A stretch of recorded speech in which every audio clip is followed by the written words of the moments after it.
ഈ മായം കലർന്ന ഭക്ഷ്യവസ്തുക്കളെ പറ്റി വാർത്തകൾ തുടർച്ചയായി വരുന്നുണ്ടെങ്കിലും ഇടപെടാതെ ഭക്ഷ്യസുരക്ഷാ കമ്മീഷണർ. മന്ത്രിയുടെ അനുമതി ലഭിക്കാതെ പരിശോധന നടത്താൻ കഴിയില്ലെന്ന വിചിത്രവാദമാണ് അവർ ഉന്നയിക്കുന്നത്. അരുൺ സോളമൻ ചേരുകയാണ്. അരുൺ, ഇന്നിപ്പോൾ നമ്മുടെ 2 ബ്രേക്കിംഗ് വാർത്തകളുമായി ബന്ധപ്പെട്ട് തന്നെ നമ്മൾ പ്രതികരണം തേടിയിരുന്നു. പക്ഷേ പ്രതികരണം ലഭിക്കുന്നില്ല സർക്കാരിന്റെ ഭാഗത്തുനിന്ന്. ഒരു കാര്യം നമുക്ക് വ്യക്തമായി അറിയേണ്ടതുണ്ട്. ഇത് റാൻഡമായി നടക്കുന്ന പരിശോധനകളാണോ അതോ കൃത്യമായ പരിശോധനകൾ നടക്കുന്നുണ്ടോ?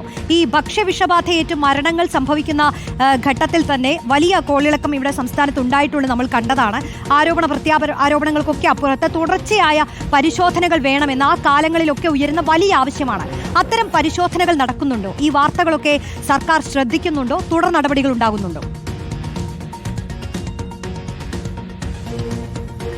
റോഷ്നി, അത് ഈ ഭക്ഷ്യവകുപ്പിൽ നിന്നല്ല, ഏത് പ്രശ്നമുണ്ടാകുമ്പോഴും ആ പ്രശ്നമുണ്ടായതിനു ശേഷം മാത്രമാണ് പല വകുപ്പുകളിലും ഇരിക്കുന്ന ഉദ്യോഗസ്ഥർ ഉണരുന്നതും പിന്നെ ഷടപടാന്ന് പറഞ്ഞ് വണ്ടിയും എടുത്ത് യാത്ര ചെയ്യുന്ന കാഴ്ചകളാണ് നമ്മൾ പലപ്പോഴും കണ്ടുവരുന്നത്. അതിൽ ഭക്ഷ്യവകുപ്പിന്റെ കാര്യത്തിൽ എടുത്തു നോക്കിക്കഴിഞ്ഞു കഴിഞ്ഞാൽ ഇന്ന് ഈ വിഷയവുമായി ബന്ധപ്പെട്ട് നമ്മൾ ഭക്ഷ്യസുരക്ഷാ കമ്മീഷണർ അഫ്സാന പർവീണുമായി ബന്ധപ്പെട്ട് സംസാരിക്കുമ്പോൾ അവർക്ക് പ്രതികരിക്കാൻ പോലും കഴിയാത്ത അവസ്ഥയിലിരിക്കുകയാണ്. കാരണം വകുപ്പ് മന്ത്രി അനുവദിച്ചാൽ മാത്രമേ ഇത്തരത്തിലുള്ള പരിശോധനകൾ നടത്താനും ഇത് സംബന്ധിച്ച് പ്രതികരിക്കാനും തനിക്ക് കഴിയൂ എന്നുള്ളൊരു അനൌദ്യോഗിക പ്രതികരണമാണ് അവർ നടത്തിയിരിക്കുന്നത്. കാരണം ഇത് ഒരു ഓണക്കാലമാണ്.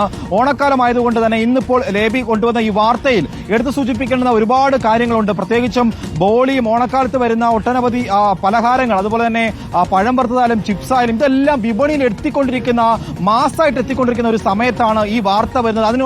അതുകൊണ്ട് തന്നെ ഇതിന് വലിയൊരു പ്രാധാന്യമുണ്ട്. പക്ഷേ ഇത് എല്ലാ കാലത്തും സംഭവിച്ചുകൊണ്ടിരിക്കുന്നു. പക്ഷേ ഇതിന് വേണ്ട വിധത്തിലുള്ള പരിശോധന നടത്തുന്നില്ല എന്നുള്ളത് ഇനിയിപ്പോൾ റോഷൻ നമ്മളിത് കാണേണ്ടിയിരിക്കുന്നു. കാരണം ഓണക്കാലത്തിന് ഒരു 1-2 ആഴ്ചയ്ക്ക് മുൻപ് ഭക്ഷ്യസുരക്ഷാ ഉദ്യോഗസ്ഥരെല്ലാം ഈ വിപണികളിലെത്തി പരിശോധന നടത്തുന്ന കാഴ്ച നമുക്ക് കാണാം. കാരണം ഇത് എല്ലാ കൊല്ലത്തും ഓണക്കാലത്തായാലും ക്രിസ്മസിനായാലും വിപണികളിലെത്തുകയും ഹോട്ടലുകളിലെത്തുകയും തകൃതിയായിട്ട് പരിശോധന നടത്തും. പക്ഷേ ഇത് കൃത്യമായിട്ട് എല്ലാ മാസങ്ങളിലും കൃത്യമായി പരിശോധന നടത്തി ഈ സ്ഥാപനങ്ങൾ അങ്ങനെ ചെയ്തിട്ടുണ്ടെങ്കിൽ ആ സ്ഥാപനങ്ങളെ പൂട്ടിക്കേണ്ടുന്ന ഒരു നടപടിക്രമങ്ങളിലേക്ക് കടന്നു പോകേണ്ടതുണ്ട്. പക്ഷേ അത് എന്തായാലും ഒരു ദൗർഭാഗ്യവശാൽ അങ്ങനെ നടക്കുന്നില്ല എന്നുള്ളതാണ് ഏറ്റവും പ്രധാനപ്പെട്ട ഒരു വസ്തുത. ഇതിൽ എടുത്തു സൂചിപ്പിക്കേണ്ടത് സിന്തറ്റിക് ഫുഡ് കളറുകൾ എന്ന് പറയുന്നത് കുട്ടികളിലടക്കം ആസ്മ അടക്കമുള്ള പ്രധാനമായും കുട്ടികളിൽ ബാധിക്കുന്നത് ഉത്കണ്ഠയും അതുപോലെ തന്നെ വിഷാദ രോഗങ്ങൾ, ആസ്മ, ക്യാൻസർ അടക്കമുള്ള മാരക രോഗങ്ങളിലേക്കാണ് ഇത് കടന്നു ചെല്ലുന്നത്. കാരണം ചില്ല് ഭരണിയിലിരിക്കുന്ന കളറുകൾ പിടിപ്പിച്ചു വെച്ചിരിക്കുന്ന ഈ ഭക്ഷണങ്ങൾ, പ്രത്യേകിച്ചും ലഡു ആയാലും ജിലേബി ആയാലും കുട്ടികളെ മാടി വിളിക്കുന്ന ഭക്ഷണ വസ്തുക്കളാണ്. ഇനിയിപ്പോൾ ഓണക്കാലമാകുമ്പോൾ ഇപ്പോഴും വഴിനീളെ പായസങ്ങൾ ഇരിക്കുന്നത് കാണാം.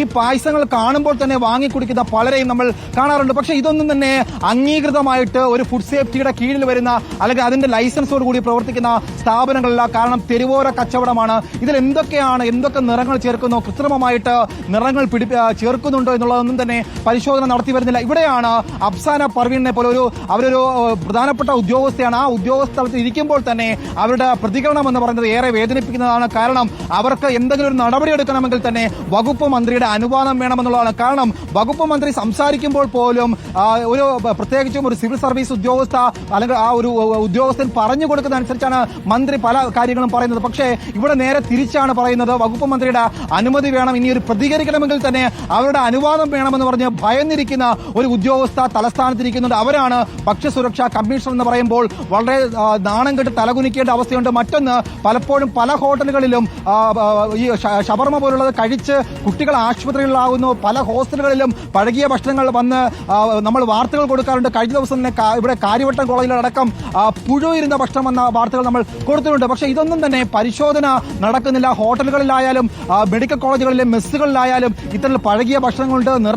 കൃത്രിമ നിറങ്ങൾ കൊടുത്ത് ഈ വിപണിയിൽ എത്തിക്കുന്ന വസ്തുക്കൾ പരിശോധന നടത്തില്ല. മറ്റൊന്ന് റോഷൻ, ഈ ഘട്ടത്തിൽ എടുത്തു സൂചിപ്പിക്കേണ്ടുന്ന ഒരു കാര്യം, ഇന്ന് ഏറെ തീപിടിച്ച വിലയായിട്ട് പോകുന്നത് വെളിച്ചെണ്ണയാണ്. വെളിച്ചെണ്ണ കരിഞ്ചന്തയിൽ വ്യാജമായിട്ട് വന്നുകൊണ്ടിരിക്കുന്ന, തമിഴ്നാട്ടിൽ നിന്നടക്കം വ്യാജ വെളിച്ചെണ്ണ വന്നുകൊണ്ടിരിക്കുന്ന ഒരു അവസ്ഥ കൂടിയുണ്ട്. 350 രൂപയ്ക്ക് ലിറ്ററിന് വെളിച്ചെണ്ണ കിട്ടുന്നുണ്ട് എന്നുള്ളതാണ് ഒരു പച്ച പരമാർത്ഥമായിട്ടുള്ള ഒരു യാഥാർത്ഥ്യം. അവിടെ തന്നെ ആരോഗ്യവകുപ്പിന്റെ പരിശോധന നടന്നത് ഭക്ഷ്യ വകുപ്പിൽ നിന്നുള്ളൊരു ഇടപെടൽ ഉണ്ടായതിനു ശേഷമാണ് ആരോഗ്യവകുപ്പ് അതിൽ മുന്നോട്ട് വന്നത്. കാരണം അതിൽ എടുത്ത് സൂചിപ്പിക്കുന്ന മന്ത്രി GR അനിൽ കഴിഞ്ഞ ദിവസം വ്യക്തമാക്കിയ ഒരു കാര്യമുണ്ട്. അതിൽ നടപടിയെടുത്താൽ മാത്രം പോരാ, ആ സ്ഥാപനങ്ങളുടെ ലൈസൻസ് പൂർണ്ണമായിട്ടും കട്ട് ചെയ്യണമെന്നുള്ളതാണ്.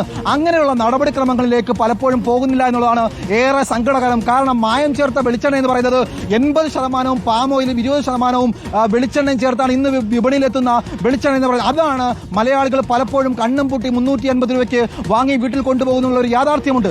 ഇങ്ങനെ ഇതിലൊക്കെ പരിശോധന നടത്തിയാൽ മാത്രമേ ഇതൊക്കെ കണ്ടെത്താൻ കഴിയൂ. പലപ്പോഴും ഇതിലൊക്കെ കാലതാമസവുമുണ്ട്. ഇനി പരിശോധന നടത്തി സാമ്പിളുകൾ എടുത്തുകൊണ്ട് പോയാലും ഈ സാമ്പിളുകൾ നടത്തി അതിന്റെ റിസൾട്ട് വന്ന് ഇതിൽ നടപടിയെടുക്കാൻ തന്നെ വലിയ കാലതാമസം നേരിടുന്നുണ്ട് എന്നുള്ളതാണ് ഏറ്റവും പ്രധാനപ്പെട്ട മറ്റൊരു വസ്തുത. അതുകൊണ്ട് തന്നെ ഓണക്കാലം ആകുമ്പോൾ മാത്രം, അല്ലെങ്കിൽ പ്രത്യേകിച്ച് ഒരു സീസൺ ആകുമ്പോൾ മാത്രം നടത്തുന്ന പരിശോധന അത് ജനങ്ങളുടെ കണ്ണിൽ പൊടിയിടാൻ മാത്രമായിട്ട് പലപ്പോഴും ഭക്ഷ്യസുരക്ഷാ ഉദ്യോഗസ്ഥരുടെ ഭാഗത്തുനിന്ന് ഉണ്ടാകുന്നുണ്ട് എന്നുള്ളതാണ് റോഷി ഇതിൽ സൂചിപ്പിക്കാനുള്ളത്. തീർച്ചയായും പൊടിയായും ലായനിയായും ഒക്കെ ചേർക്കുന്ന ഈ മായം ഉപഭോക്താക്കളുടെ കണ്ണിൽ പൊടിയിടലാണ്. പ്രത്യേകിച്ച് ഓണക്കാലം ഒക്കെ വരുന്നു, ചിപ്സിന്റെ ഒക്കെ കാലമാണ്. നമ്മളെല്ലാവരും ഓണക്കാലത്ത് ചിപ്സ് ഒന്നും കഴിക്കാതെ നമുക്ക് ഓണമില്ല, അങ്ങനെയാണ് മലയാളികൾക്ക്. അപ്പോൾ ഈ മായം ചേർത്ത ഭക്ഷണം എങ്ങനെ തിരിച്ചറിയും ഉപഭോക്താക്കൾ എന്നുള്ളത് വലിയ ചോദ്യമാണ്. അപ്പോൾ ഭക്ഷ്യസുരക്ഷാ വകുപ്പിന്റെ ശ്രദ്ധയും ഇടപെടലും നടപടികളും ഒക്കെ ശക്തമായി തന്നെ ഉണ്ടാവേണ്ടതുണ്ട്. ഇതിൽ കൃത്യമായ നിരീക്ഷണം, റാൻഡമായ പരിശോധനകളല്ല, തുടർച്ചയായി തന്നെ പരിശോധനകൾ ഇതിൽ ഉണ്ടാവേണ്ടതുണ്ട് എന്നുള്ളത് കൂടി നമ്മൾ ഓർമ്മിപ്പിക്കുകയാണ്.